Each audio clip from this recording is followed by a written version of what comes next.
all that limitations in near future. Okay, so that near future, maybe by 2030 we are going to have effective communication systems, and that really makes us to do our work in a perfect manner.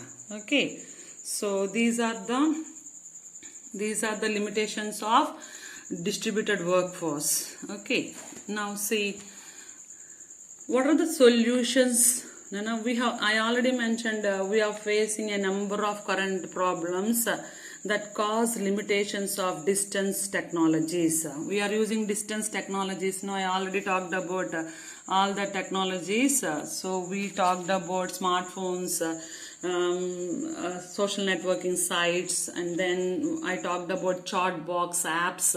Many apps are there. We are now using Zoom app, we are now using GoToMeeting app. All these can be improved a lot. If they are improved, no, really we are going to see a lot more change in distributed workforce, and we are going to derive a lot more benefits. So what are the solutions we have to get for that problems? Means first one, design improvements. So in Zoom app also, so many controversies are there. Okay, our government tried to ban that also. You know that. Okay, security is the problem. Okay, there. But if we change designs, no, so we can have some sort of benefits. Okay, we have to bother about that design improvements. And then greater bandwidth. If bandwidth is great, no, so we are going to have communication that gives us experience that we are going to have face-to-face communication. Okay, so these are the solutions for the problems. Okay, so here I have concluded this by saying, in future it is possible that technology will provide capabilities that are in some ways superior to face-to-face options.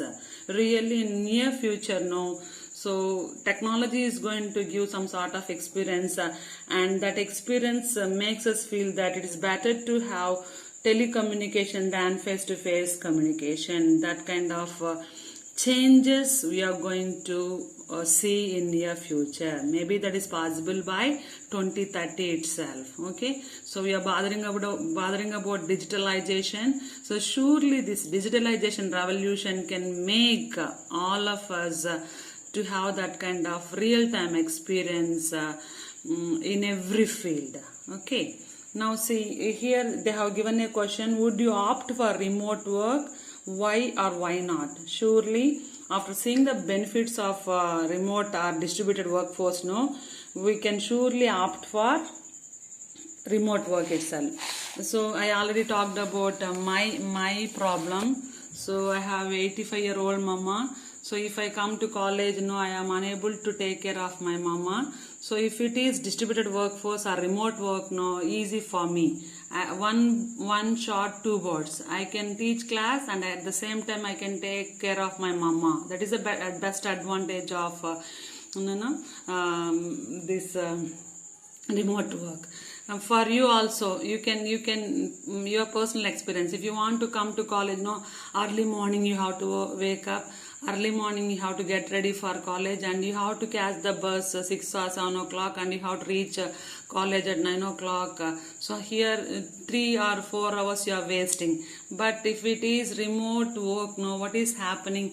You are sitting in your home, you are not wasting your time, and sharply if the class starts 8 o'clock, no, without wasting time, no, sharply, no, you are attending class. Okay, that is the greatness. So if you woke up at 8 o'clock also, no problem. You can access the material sharply by sitting in front of your smartphone. Okay, and that is the greatness. You no need to change your night dress also. You can simply sit in front of your phone and you can access the material. That is the greatness of remote work, Nana. Now I have written some matter here. I would opt for remote work. We are in the midst of a flexible workplace revolution.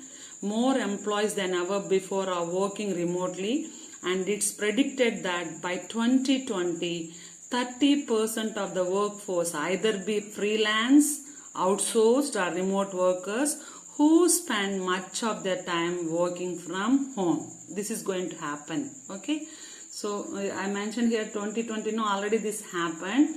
So if by 2030, no, maybe not 30%, maybe 90% of people will prefer remote work only. Okay, especially women. Okay, so many are housewives. Okay, sorry, what I mean to say means many are educated. Okay, due to family restrictions, no, they won't come out of their homes and they won't work.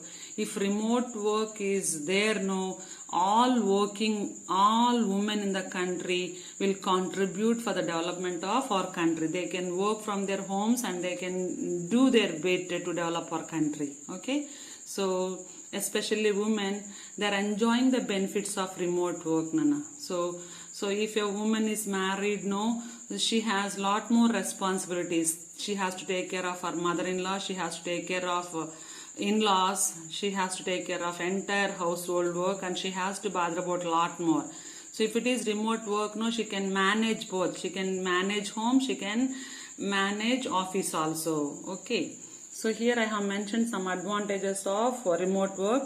Less time spent commuting. No need to travel. I already told you, if you want to come to college, you have to get up early morning, you have to catch the bus and you have to come to college. Okay. So here commuting time can be reduced. No need to, I mean to say that no need to bother about commuting. Okay, just in your comfort zone you can access everything. Okay, improved employee retention.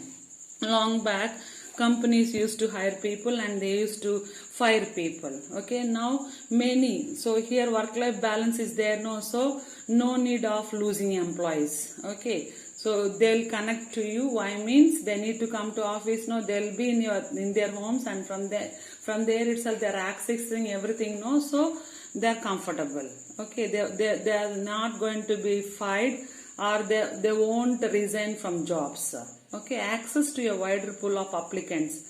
At one time we can have connection with multiple applicants, and more autonomous employees. More freedom is there for employees. Lower costs, make better use of technology, increase productivity. All these are the advantages of remote work. So after seeing these many advantages now, who says no to remote work? Who says no to remote work? Okay, really as a woman, I am in favor of remote work. Okay, thank you.